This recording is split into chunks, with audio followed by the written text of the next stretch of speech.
Hey there, my friend. Welcome back. It's Dr. Anthony Balduzzi, founder here at the Fit Father Project, and I'm pumped up for today's video because we're going to be talking about eating an all-meat diet, aka a carnivore diet. And you may have heard about a lot of people who are switching to these all-meat diets, and I've had hundreds of guys ask me, Dr. A, what are your thoughts on eating an all-meat diet? What are some of the pros and the cons, and what does the science actually say about the health benefits and risks of doing this approach? Well, we're going to cover all of that in today's video. I know you're going to learn a ton, so get out your pen and paper, take some notes, and let's dive on in. FitFatherProject.com.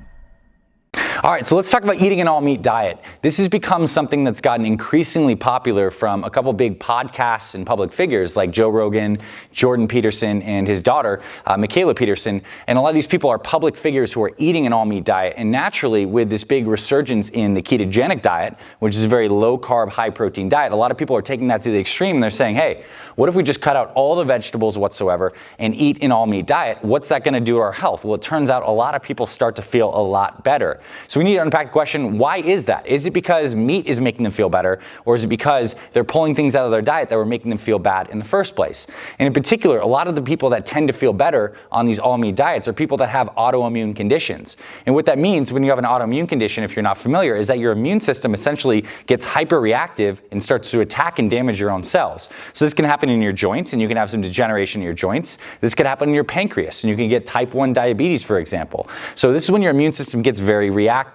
And there are certain foods, largely found in the plant kingdom, that can trigger our immune system. These are things like certain lectins that are found in wheat. Like gluten is one that triggers the immune system for a lot of different people, but there's also lectins in nightshades, certain beans, etc. So what people with autoimmune conditions find is when they remove all these plant foods and they just have the meat, they're not stimulating their immune system.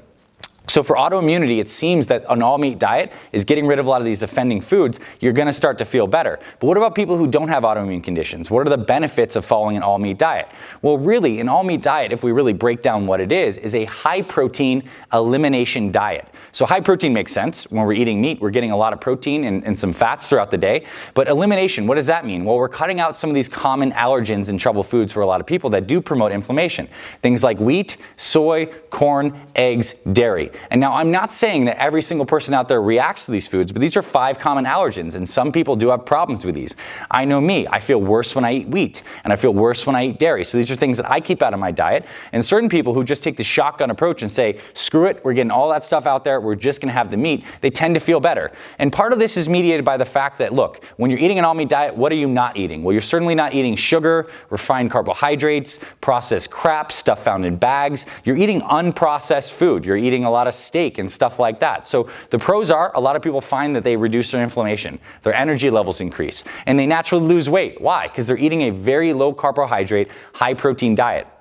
And look, you could have a couple big steaks a day and you'd still likely be under your calorie target for the day. So certain people are finding that they lose a lot of weight on an all-meat diet and they feel fantastic. So those are some of the pros. But I think, and this is like the beginning of my stance on this topic, that in a way, eating an all-meat diet and going on a carnivore diet is like throwing the baby out with the bathwater. There's certainly a lot of problems with a lot of these inflammatory carbohydrate and sugar containing foods, but there are amazing foods that we don't eat when we get on a hyper-restrictive all-meat diet, like organic blueberries, things like broccoli, things like kale, things like even for oatmeal for certain kinds of athletes. Like these are foods that have fiber, that have a lot of phytonutrients and antioxidants, and in a way we're not getting those into the diet. So for the next few minutes, what I want to do is go into some of the cons and potential health risks of following an all-meat diet over the long term.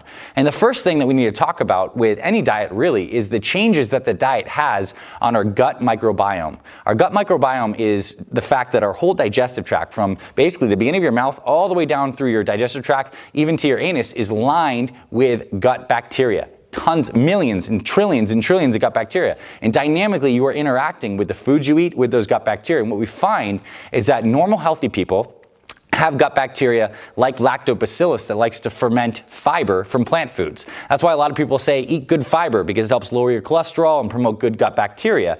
Well, it turns out when you're eating an all-meat diet, you no longer are giving that gut bacteria fiber. So those gut bacteria tend to die off, and very quickly. It can happen in as quick as 24 hours.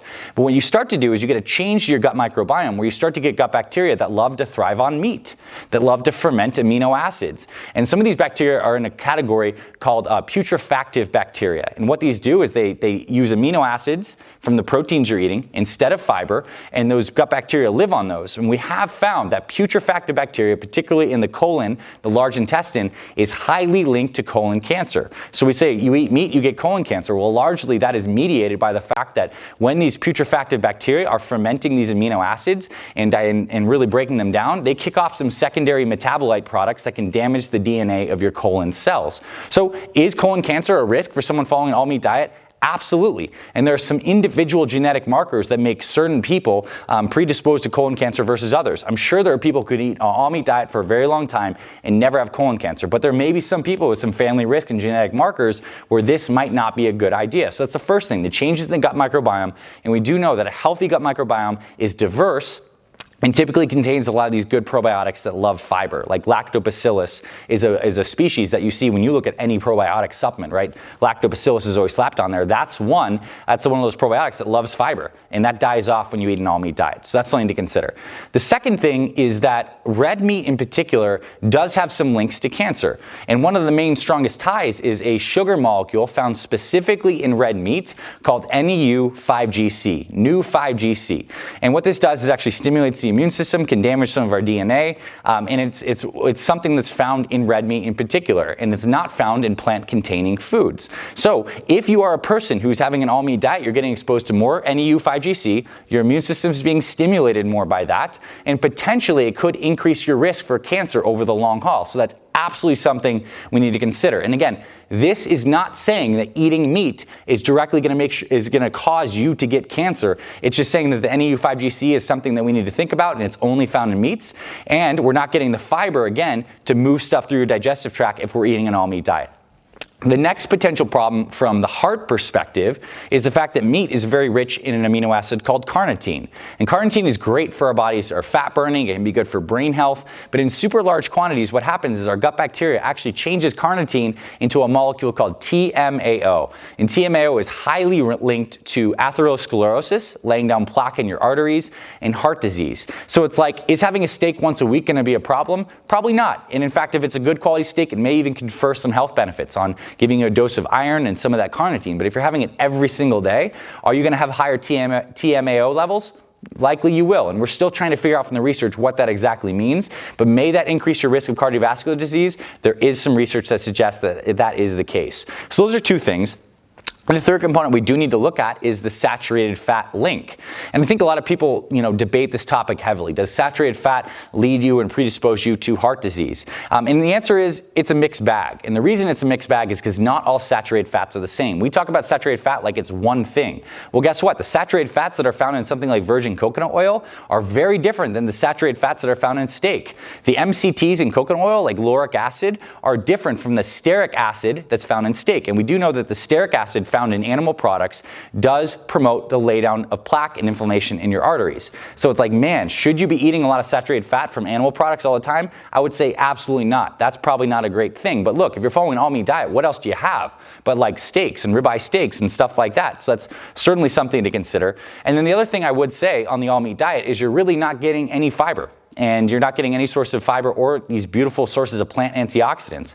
As I mentioned before, things like organic blueberries, things like kale, broccoli, chard, like these are great foods that have amazing amounts of fiber and antioxidants, and we're not getting those in the diet when we're having an all-meat diet. So in a way, this is a super restrictive diet, right? It may heal people in the short term by eliminating a lot of these other foods. My question is, could we maybe have achieved these results in terms of just doing an elimination diet that was still a little more flexible and included some fiber and antioxidants? I know the answer to that is absolutely yes. And that's not to say an all-meat diet might not work for you, but the science does say that there are some problems that come with any type of restrictive diet, and in particular one that has high amounts of meat. Now, were I to do an all-meat diet, I'd love to share with you how I would personally go about and approach it in a little bit of a modified approach, because look, I know there's people, and you're probably going to comment below where you're like, I started this and I feel amazing, and that is great. And in fact, I do think all meat diets can be very curative for some people in the short term, but we also want to focus on the long term. So here's how I would do it.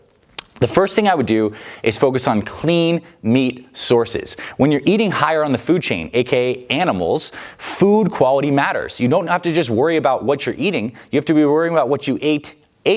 So what did that cow eat? Was it fed corn, or was it fed, grass like it's supposed to eat? What did that fish eat, for example? Was it a farm-raised fish or was it a wild fish? This stuff matters. So you have to make sure you're getting the highest quality animal sources. So if you're not buying, grass-fed, pasture-raised organic beef, and you're going to Walmart and you're buying some corn-fed beef, I would say it's probably not a good idea. We know that the corn-fed beef has different fat compositions, can be much more pro-inflammatory than something like a grass-fed beef. So I would personally make sure, if I was doing an all-meat diet, food quality absolutely matters. I would get the best meat sources, period. The second thing that not enough people talk about is it's not just like meat necessarily causes cancer, it also matters how that meat was cooked. A lot of us love those steaks with the char on it. Well, guess what? That char that is essentially denatured proteins, high heat proteins, and they're called polyaromatic hydrocarbons. I know this is like the video of all these long freaking words here, but bear with me, PAHs and heterocyclic amines. And what these are these high heat twisted proteins on that char of that meat that are linked to cancer. So there's a big difference between eating a slow cooked steak on something like sous vide, where you're cooking it at a low and slow temperature, versus something like charring a steak on a grill at very high heat and having that crust and that rim around there. That is absolutely linked to cancer. And so you want to really avoid really charred animal proteins in particular. So what would I do? I would make sure I'm doing a lot of stews, a lot of low heat cooked proteins. I would get a dehydrator. I would dehydrate a lot of these things.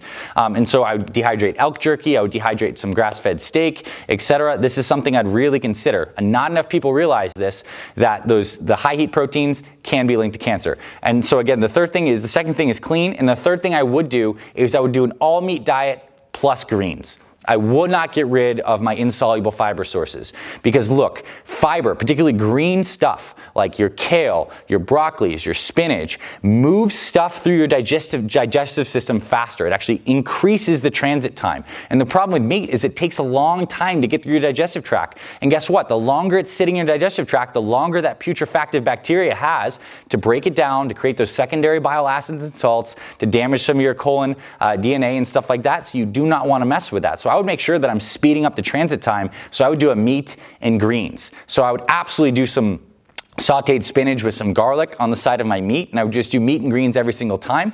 And we know this makes a big difference. There's a big difference between having greens with your meat versus just eating all meat and together. So that would be a hybrid approach. Again, the three things: clean in terms of your sources, slow in terms of how you cook it, it's not high heat, and third one is green. I would make sure I'm including some greens in there. And that's not to say you have to, do many different types of greens, but even getting some spinach or some kale or some chard or some broccoli goes a big way in terms of making that meal a lot healthier. So all in all, I think this is another one of these diet kind of fads and extremes, if you will. I think certain people are seeing a lot of great results because they're eliminating foods that are inflaming them. And from an autoimmune perspective, certain people are insanely reactive, meaning if they have any of these foods that deviate from meat, that they're gonna, flare up. But for the vast majority of us that has an immune system that's a little more balanced, then I think we're kind of throwing the baby out with the bathwater, and I think there's safer and healthier approaches. And it turns out that although certain meats and fishes can actually promote your health, the vast majority of the world's healthiest, most nutrient-dense foods do come from the plant kingdom. So I don't want to throw all those out in general by just focusing on a very restricted diet. Here at the FFP, we are huge fans of balanced, simple, and sustainable diets. And that means you can have some carbohydrates, have some proteins, have some healthy fats. It's not restrictive, and we're still picking the right kinds of food sources that aren't going to promote inflammation. They're going to keep your immune system in check and are going to help you feel full and lose weight consistently every week. If you're interested in that stuff and you want to know how we approach eating, we've linked our free one-day weight loss meal plan below. You can download that. We'll send that straight to your email. It's an amazing resource. We also have a free 24-minute fat burning workout too below, because you might be interested in that as well. But I hope you found this valuable. I hope we didn't get too deep down the rabbit hole in the science, but I think it's important that you stay informed and you know some of these actual cutting edge stuff. I mean, we're talking about NEU5GC and TMAO today. These are cutting edge stuff that most people don't know about, but now you do. And so I'm glad you stuck with me in this video.